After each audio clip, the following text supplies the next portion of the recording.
Mandin Tangkaramin diadaptasikan oleh Muhammad Dimas John Sukma. Kabut tipis masih menyelimuti perbukitan Loksado pagi itu ketika desas-desus tentang hilangnya seorang gadis mulai menyebar dari rumah ke rumah. Di antara rimbunnya pepohonan dan gemericik air terjun Mandin Tangkaramin yang mengalir tak henti, tersimpan kisah perseteruan dua pemuda yang akan mengubah sejarah tempat itu selamanya. Bujang Alai berdiri di beranda rumahnya yang megah, memandang kejauhan dengan sorot mata angkuh. Keris bertatahkan permata terselip di pinggang. Jimat-jimat melingkar di tubuhnya, simbol kekayaan dan kekuatan yang selalu ia pamerkan. Kesombongannya setinggi rumah-rumah panggung yang berjejer di sepanjang kampung, dan keangkuhannya sedalam sungai yang membelah desa mereka. Di sisi lain desa, Bujang Kuratawan duduk di balai-balai sederhana, mengasah parang bungkul yang dimilikinya.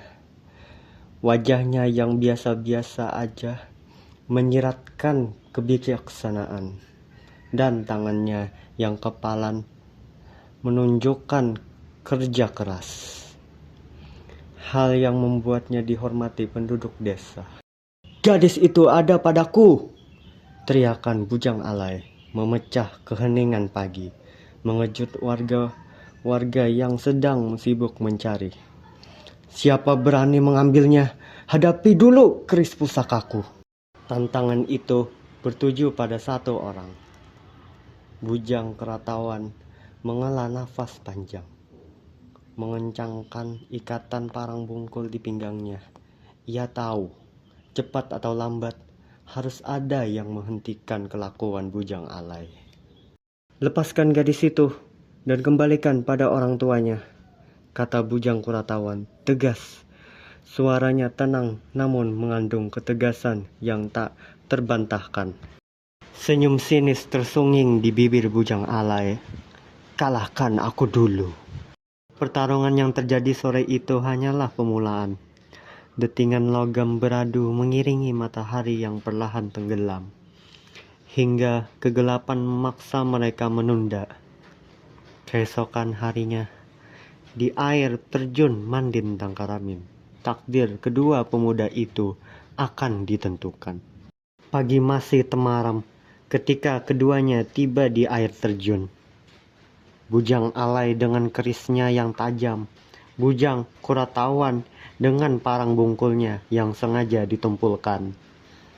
Di antara debur air terjun dan bebatuan besar, pertarungan berakhir itu berlangsung sengit. Keangkuhan telah membutakan Bujang Alai. Serangannya yang membabi buta dipenuhi dendam dan amarah. Sementara Bujang Kuratawan bertarung dengan kepala dingin, menunggu saat yang tepat. Ketika pantulan matahari dari keris Bujang Alai membutakan pemiliknya sendiri, parang bungkul yang tumpul itu meremukkan tubuhnya dari dalam, mengakhiri riwayat sang pemula angkuh. Namun kisah tak berakhir di situ. Dendam keluarga Bujang Alai membara, menuntut balas malam itu. Dengan obor-obor menyala, mereka mengejar keluarga Bujang Kuratawan ke dalam hutan. Tapi kebijaksanaan ayah Bujang Kuratawan menyelamatkan mereka. Obor-obor milik keluarga Bujang Kuratawan dilempar ke sungai, menuntun para pengejar ke dalam perangkap maut.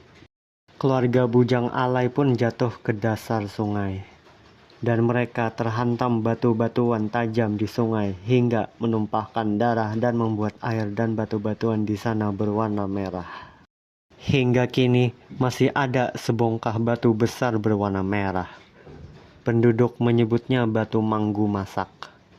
Mereka pekatnya mengingatkan pada darah keluarga Bujang Alai yang tumpah di bebatuan. Sebuah pengingat abadi bahwa kesombongan dan dendam hanya akan berujung kehancuran. Air terjun itu masih berdebur hingga kini, menyimpan kisah dua pemuda yang berbeda jalan. Satu dimakan oleh kesombongan, dan satunya lagi bertahan dengan kebijaksanaan. Dan di antara gumuruh airnya, bisikan pesan moral itu masih terdengar. Keangkuhan tak pernah berakhir baik, sementara kebijaksanaan akan selalu menemukan jalannya.